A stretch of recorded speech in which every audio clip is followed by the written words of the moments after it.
So Jal Jeevan మిషన్కి 2019 నుంచి 2024కి నరేంద్ర మోదీ గారి ఆధ్వర్యంలో నాయకత్వంలో ఉన్న కేంద్ర ప్రభుత్వం మన రాష్ట్రానికి 26,000 కోట్ల రూపాయలు శాంక్షన్ చేసింది. మనకి ఖర్చు పెట్టమని. మీరు ఊహించండి ఎంత ఖర్చు పెట్టారో వీళ్ళు. 26,000 కోట్లు మొత్తం ఇస్తామంటే దానికి మ్యాచింగ్ గ్రాంట్ ఇవ్వకపోవడం వల్ల 4,000 కోట్ల రూపాయలు ఖర్చు చేయగలిగింది. ఆ 4,000 కోట్ల రూపాయలు పోని కనీసం కొన్ని ఊళ్ళకి దాహం తీర్చారా అంటే అది కూడా తీయలే. ఆ 4,000 కోట్లకి పైపులు వేసుకున్నారు అంతే. పైపులు వేసారు. ఇప్పుడు పైపులు వేస్తే వాటర్ సోర్స్ చూపించాలి కదా. ఎక్కడి నుంచి నీళ్లు పట్టుకొస్తున్నావు, చెరువు నుంచా, కుంట నుంచా, ఎక్కడి నుంచి పట్టుకొస్తున్నావు అంటే అవి కూడా చేయలే. పైపులు వేసి కూర్చోబెట్టారు. ఎప్పుడు మనకి ఉపరితలం నుంచి మన సర్ఫేస్ వాటర్ ఎప్పుడు వస్తుందని. దీనివల్ల ఆ 4,000 కోట్లు కూడా చాలా వరకు వృధా అయిపోయింది. ఈ రోజున జేజేఎం మిషన్ ఆగిపోతుంది. ఈరోజు మనం కూటమి ప్రభుత్వం ఎందుకు ఇంత బలంగా ఉన్నామంటే మీరు మా మీద పెట్టిన నమ్మకానికి అన్నదమ్ములు, ఆడపడుచులు, యువత, పెద్దలు, పిన్నలు, రైతాంగం, మధ్యతరగతి అందరూ నమ్మి ఓటేస్తే జల్ జీవన్ మిషన్ పథకాన్ని మేము ఆపేస్తున్నాం అని కేంద్ర ప్రభుత్వం చెప్పారు. మాకు కంటిన్యూ చేయాలని లేదు మాకు. ఎందుకంటే నీళ్ళు ఇవ్వడం అనేది స్టేట్ సబ్జెక్ట్. అది ఇది ఇన్ని రాష్ట్రాల మీద మాకు భారం అయిపోతుంది, మేము ఇవ్వలేమంటే ముందు నేను వెళ్ళి బిఆర్ పాటిల్ గారిని కలిసి జలశక్తి మినిస్టర్, కేంద్ర మంత్రివర్యులు వారిని కలిసి వివరించాం. సార్ గత ప్రభుత్వంలో 26,000 కోట్లు మీరు ఇస్తే మేము 4,000 కోట్ల గత ప్రభుత్వం ఖర్చు పెట్టింది. అది కూడా ఇంత అవకతవకలుగా. ఈ రోజున కనుక మీరు ఇవ్వకపోతే మాకున్న సమస్యలు విని మన ప్రకాశం జిల్లా వెలిగొండ ప్రాజెక్ట్ దగ్గర నుంచి మన పల్నాడు, అలాగే మనకి అనంతపురం, శ్రీకాకుళం ఎక్కడైతే ఉన్నాయో అన్ని దాదాపు మేజర్గా ఇవి మిగతా అన్నిటికీ అన్ని ఎక్కడైతే నీటి ఎద్దడి ఎక్కువ ఉందో వీటన్నిటికీ దాదాపు ఒక 83,000 కోట్లు 84,000 కోట్లు అవసరం అవుద్ది. 26,000 కోట్లు కూడా సరిపోదనంటే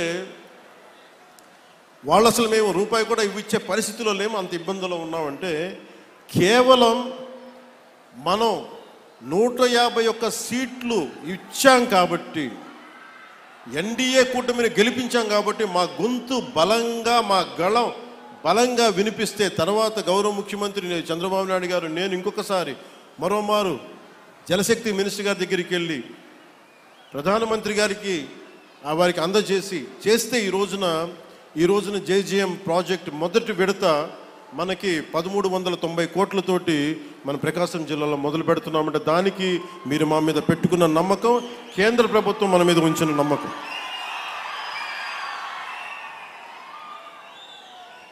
అంటే ఇక్కడ దీనివల్ల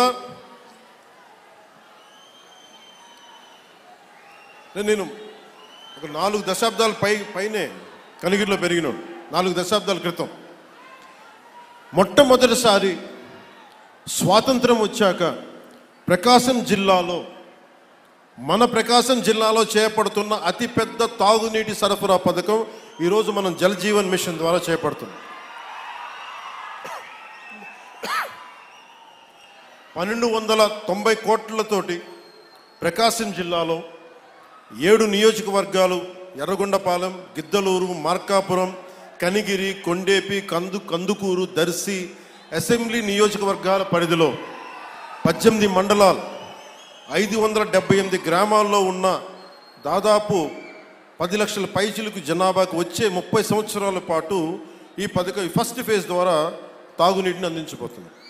దీనికోసం ఒక water treatment plant, 19 సంపులు, 31 over head balancing రిజర్వాయర్లు, 334 ఓవర్ హెడ్ ట్యాంకులు, 5,000 కిలోమీటర్ల మేరకు పైప్ లైన్లు వేసి శ్రీ పూలసుబ్బయ్య వెలిగొండ ప్రాజెక్ట్ నుండి ప్రజలకి, మన ప్రకాశం జిల్లా ప్రజానికానికి నీరు అందజేయబోతున్నాం.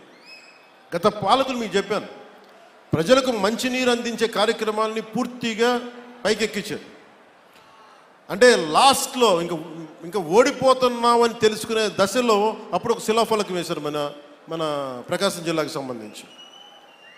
నిజంగా వాళ్ళకి త్రికరణ శుద్ధి ఉండుంటే వాళ్ళు ఎప్పుడు చేస్తుండాలి? వచ్చిన మొదటి సంవత్సరంలో చేస్తుండాలి.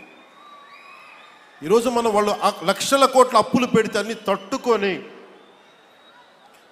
ముఖ్యంగా మీరు మనం ఉండటం వల్ల ఆంధ్రప్రదేశ్ 21 ఎంపీలను గెలిపించడం వల్ల కేంద్ర ప్రభుత్వానికి అది ఒక బలం, ఆక్సిజన్ అయిపోయింది. దానివల్ల మనకి ఈరోజు డబ్బులు వస్తూ ఉన్నాయి. దానికి కారణం మీరు మమ్మల్ని నమ్మి, నారా చంద్రబాబు నాయుడు గారి నాయకత్వంలో నమ్మిన కూటమిని గెలిపించినందుకు దానికి నిదర్శనం ఈ రోజున మన ప్రాజెక్ట్ స్టార్ట్ అవటం. ఇక్కడ గత ప్రభుత్వం 5 సంవత్సరాల ఎలాంటి మంచినీటి పథకం మొదలుపెట్టలేదు. చివరి సంవత్సరం ఇందాక చెప్పినట్టుగా ఎలక్షన్కి ముందు శిలాఫలకాలు వేసి పరిమితమయ్యారు. ఈ రోజు వచ్చి వాళ్ళు రోడ్ల మీదకి వచ్చి మేము కుత్తుకులు కోస్తాం, ఇవన్నీ చేస్తాం అంటే ప్రజలకు అర్థం కాదా? మనకు అర్థం కాదు. కానీ మన కూటమి ప్రభుత్వం ఏర్పడ్డాక చాలా ప్రణాళికాబద్ధంగా జలజీవన్ మిషన్ ప్రాజెక్ట్ని ముందుకు తీసుకెళ్తుంది. అందులో భాగంగా నేను ఒకటే చెప్పాను, శిలాఫలకాలు వేస్తారు అందరూ, ఎప్పుడు ఫినిష్ చేద్దామంటే అధికార యంత్రాంగం, ఉన్నతాధికార యంత్రాంగం కానీ కాంట్రాక్టర్స్ కానీ అందరూ ఒకటే ఇచ్చారు, సకాలంలో కనుక మన నిధులు కనుక వచ్చేస్తే 18 నెలల నుంచి 20 నెలల్లో ఈ ప్రాజెక్ట్ని పూర్తి చేస్తాం. ఇది నేను ప్రత్యేకించి నేను ఈ పథకాన్ని పర్యవేక్షిస్తాను.